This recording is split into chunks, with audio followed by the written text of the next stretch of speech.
বাচ্চাকে বকাধকা করবেন না। শুনেন, বাচ্চাকে কেন বকাধকা করবেন না শুনেন। কবুতর দেখেছেন? কবুতর, আমি একসময় কবুতর পুষতাম, পুষিনি এখন আর। দেখবেন না টুপলা থাকে, থাকে না? আপনারা বাচ্চা যদি একবার পড়া না পারে মারতে লাগেন, কখনো এটা করা যাবে না। এই তুই বুঝছিস না কেন, অমুক সমক রাগ করি।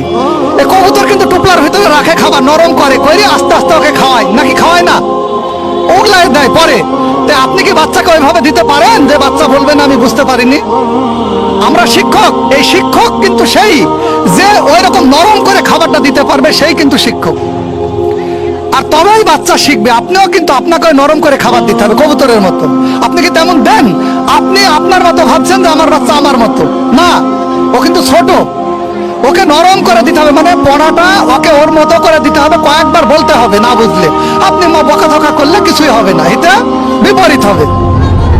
তাতে কি হবে? আপনার কাঙ্ক্ষিত ফল আপনি লাভ করতে পারবেন না।